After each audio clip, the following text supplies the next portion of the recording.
safety during our journey, please stay seated at all times. This world-famous wildlife park covers 265 acres of woodlands, lakes, streams, and habitats for 4,000 animals.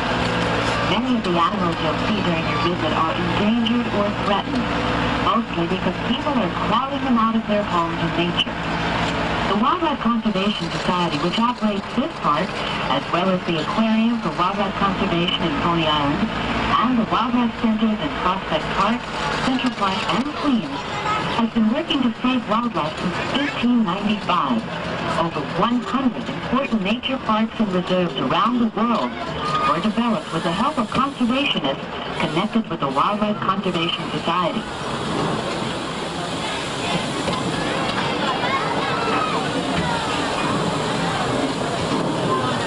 Across the path from Baboon Reserve to the always wonderful World of Darkness. This home to creatures of the night was the first of its kind in the world when it opened in 1969. We reversed day and night for the animals, so you can see bats, leopard cats, and other nocturnal creatures in their most active state. The bizarre and wiggly naked mole rats are a new feature of the World of Darkness. These small, pinkish gray rodents live underground in a structured society, like honeybees and ants, with a queen, workers, and non-workers. There are even tiny cameras to let you see the mole rats inside their burrows.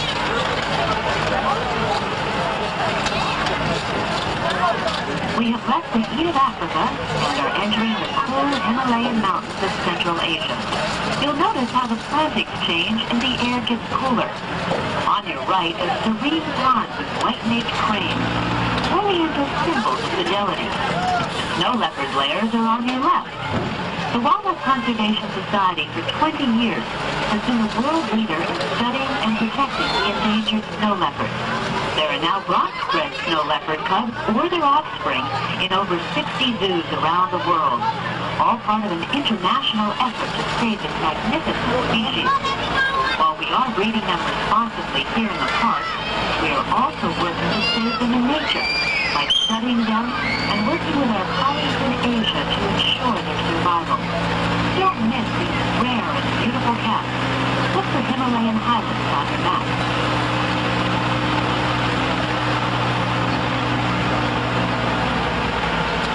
We are now entering the Arctic region. Put on your earmuffs. To your left are the polar bears, and beyond them up the steps you will find the Kodiak bears. Polar bears are well adapted to harsh climates. Their thick fur protecting them from the extreme cold or heat. How many of you think the polar bear's skin is white? Well, it's actually black, and the hairs aren't really white, but clear. They appear white because the light bounces off the clear hair shaft. In the Arctic today, polar bears are threatened by human activities, especially illegal hunting. On your right are the northern ponds, divided by an actual beaver dam. This beaver dam was found abandoned behind a shopping center in New Jersey. It was brought here piece by piece several years ago and reassembled by society members during their annual spring members cleanup. As we round this curve, on the left is the path that leads you up to Zoo Center, the beautiful structure completed in 1908 that today is a visitor center and exhibition space for elephants and tapir. Inside, you can learn about elephants and rhinos and the Wildlife Conservation Society's efforts to save these animals around the world, as well as here in New York. At Zoo Center, you can also become a member of the Wildlife Conservation Society and receive free admission to this park, as well as the Aquarium in Coney Island and the Wildlife Centers in Central Park, Queens, and Prospect Park for a whole year.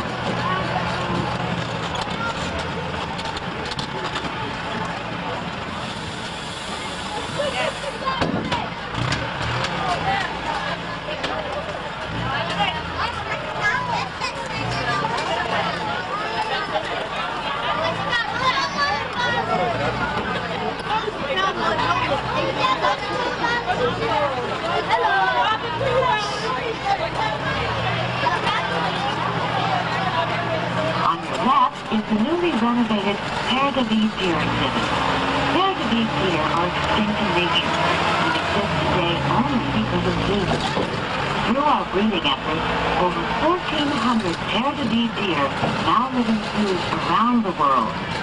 Every single pair-de-vie deer on Earth today is descended from a herd bred in England by the Duke of Bedford at the turn of the century. This is one of the largest herds of these deer in the world. Do you know the difference between antlers and horns, and which an elk or a deer wears? Right here at the pair-de-vie deer exhibit, you can find this out by visiting the antler display of the extinct Irish elk. I'll cheat and give you the answer. Deer have antlers, which they shed each year, usually in the spring, and grow new ones. Horns are permanent on cattle, antelope, sheep, and goats, and do not grow back if they break off. Some of the exhibits in the zoo are arranged by geographic region, such as the African plains and wild Asia. Others are arranged by animal lifestyle, such as the world of darkness. Several exhibits shelter groups of similar animals, such as the world of reptiles and the spectacular world of birds on the hill to your right. In this building, you'll find some of the most beautiful and interesting birds in the world. The world of birds is undergoing some renovations right now, but the building is still open to business. Glass and open-fronted exhibits allow you to feel as if you are a visitor to the animal world, hearing its beautiful songs, smelling the lush flowers blooming in its habitat.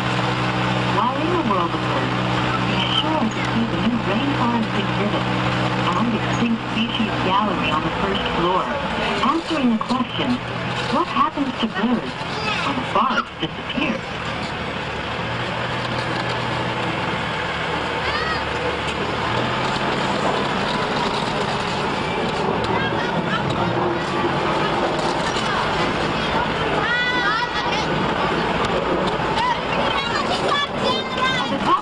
To your right is the 36-foot-tall bronze Rainy Memorial Gate, formal entrance to the Wildlife Conservation Park. The impressive gate, built in 1934, features 22 life-size animal sculptures. Turtles, birds, bears, antelopes, even a lion are perched within the Tree of Life design. The ornate fountain in the center of the circle is over 200 years old. Originally from Italy, the white limestone sculpture is adorned with frogs and dolphins and mythical seahorses, mermaids, and mermen, and was donated to the Wildlife Conservation Society by William Rockefeller in 1902. Up the stairs on your left is Oyster Court and the ever-popular California Sea Lion Pool exhibit. The pool holds about 200,000 gallons of fresh water, is 7 feet at its deepest point, and is home to the only co-ed herd of sea lions in New York City. For a real treat, stop by at 3 o'clock to watch the sea lion feeding.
our world, but by invitation only.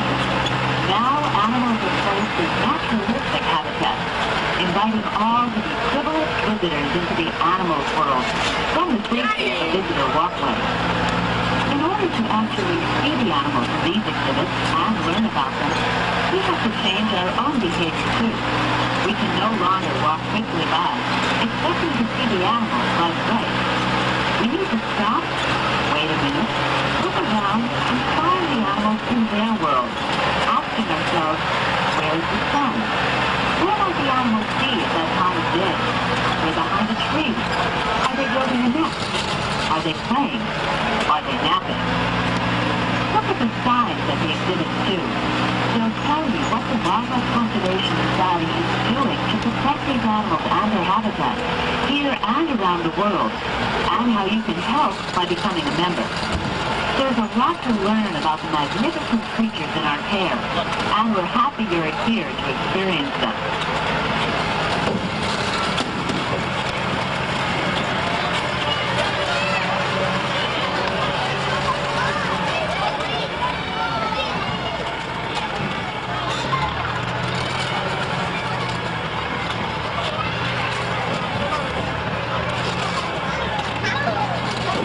Many of the animals in our care are endangered or threatened in nature, where animal habitats are disappearing at an alarming rate, mostly to make way for people.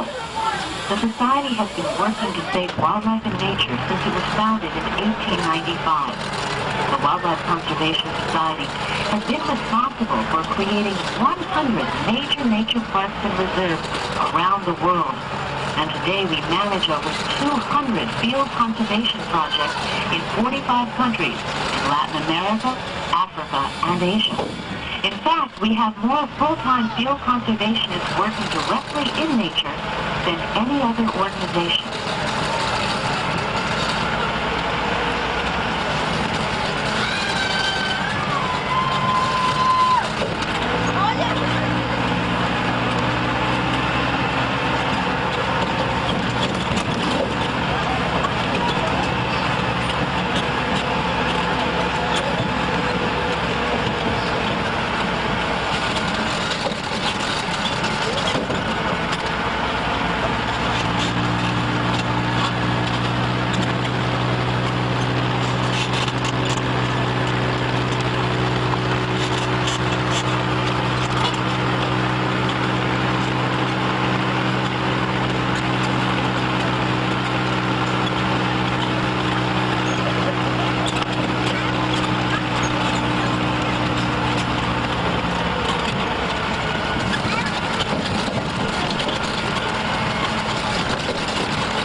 Right-hand side, you got the Lake Cafe and Zoo Center. Straight ahead, you got Children's Zoo and the Qualified Zone. Watch your step and have a good day.